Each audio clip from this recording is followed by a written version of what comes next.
is Gertzmann syndrome? Gertzmann syndrome is a rare neurological disorder that can occur as the result of a brain injury or as a developmental disorder. It is classically considered as a left hemisphere disorder, although right hemisphere damage has also been associated with components of syndrome.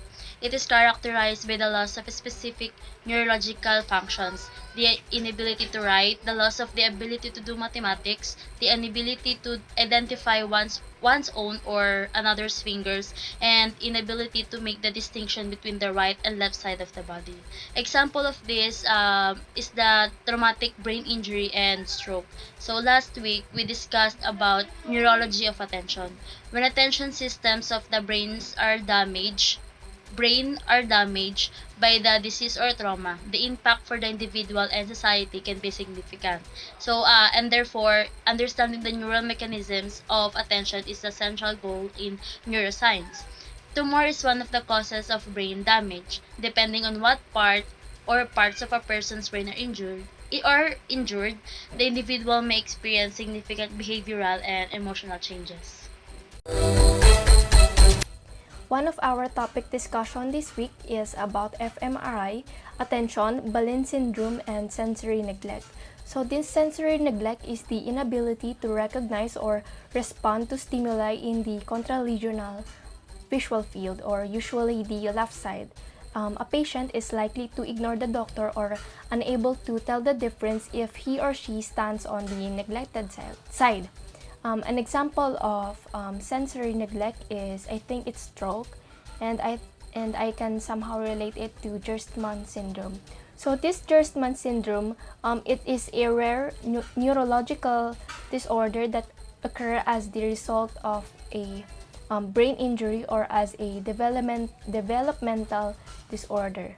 So this syndrome is a rare disorder characterized by the loss of four specific neurological functions. These are the inability to write, the loss of ability to do math, the inability to identify one's own or another fingers, and inability to make distinction between the right and left side of our body. So this syndrome can occur as a result of blockage in the brain's blood supply, such as the stroke, which I gave an example of sensory neglect. So in Gerstmann syndrome, the brain's parietal lobe, which is located in upper side of our brain, are affected. So the parietal lobes are responsible for sensations, perception, and sensory input interpretation. Last meeting, we discussed about the neurology of attention and explains the effect of the brain damage in a person, and it includes the sensory neglect. Sensory neglect is also known as perceptual neglect. Occurs when a person's capacity to detect object is damaged, causing them to neglect visual, auditory, or sensory cues from one side of the body. This could be the result of brain injury induced by a variety of factors. An example of this is the damage to the left parietal lobe can cause a condition known as Gertzmann syndrome. It is a neurological condition that affects just a few of people. The absence or the lack of cognitive capacity is defining feature of this condition. Gertzmann syndrome is also known as angular gyrus syndrome. It is a four-part dominant hemisphere stroke condition that affects the left parietal lobe in the angular gyrus region, and the four sensory capabilities have been lost or absent are: first is the inability to write their thoughts, or it is called as agraphia or dysagraphia. Second is the lack of ability to complete basic mathematical computation or the acalcula. Third is the inability to identify or indicate one's or another's fingers, or finger agnosia. And the last one is ability to tell the difference between the right and the left However, many individuals suffer from aphasia, which is an impaired ability to communicate verbally, to understand verbal communication, and understand written language. People who have had a brain injury or damage are more likely to become quickly distracted and lose track of what is being said and done. Executive attention is one of the cognitive functions that suffers in this type of situation. It's deciding how to filter out what's significant enough to pay attention to. Selective and divided attention are examples of this.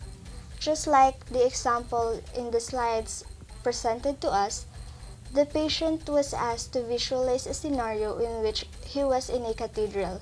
As he states the objects, the buildings are not in his statement. Maybe it is because his attention could only focus on the cathedral because it is on the center spot, unlike the buildings where it is on the left down side. This connects to the Gerstmann's syndrome where it could not distinguish between right and left sides of one's body because of the damage in the brain or some part of the brain. This week's topic, we have discussed the neurology of attention that contains subtopics which are effects of brain damage and event-related potential. The whole topic revolved around on how an individual's way of living will be affected once they suffer any sort of brain damage. Suffering from a brain damage has a high possibility of having your brain's tissues or nerves to be destroyed. There are several syndromes or disorders that are caused by brain damage. Some of them can be acquired through injuries, and there are also numerous ones that may develop as you age and are genetics. A general effect that may happen once an individual suffers from a brain damage is having the inability for their brain to normally function. There are numerous psychologists and researchers who have tried to expand their knowledge and understanding when it comes to brain damage.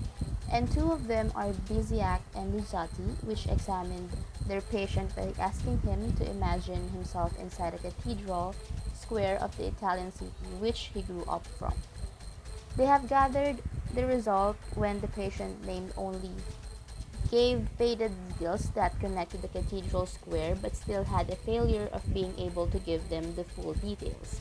In this case, the patient's memory may be intact, but there are still some parts of it which are not entirely accessible, which happened because he is suffering from a brain damage. As previously mentioned, there are several disorders and syndromes that can be caused by brain damage, and one of those is the Gerstmann's syndrome. This syndrome is a rare neurological disorder which can be caused by both brain injury or a developmental disorder. This syndrome is when a patient acquires the inability to attain the four cognitive abilities, which are agraphia and dysgraphia, inability to express the thoughts in terms of writing, acalculia, failure to perform simple mathematical problems, finger agnosia, difficulty to recognize one's or own finger, and lastly is the inability to distinguish the right and the left side of one's body. According to some reliable studies, this syndrome has not been discovered to run in the families, and it is also a rare neurological disorder. In some of the most extreme cases, a person who has a high intellect may also develop this disorder or acquire it through a brain damage, which is the topic that we have discussed for this week. Gerstmann's syndrome is only one of the many disorders that can happen once a person began to suffer from brain damage. And just like any other disorders or syndrome, there are distinct diagnoses and rightful therapies that must be done in order for this syndrome to be treated.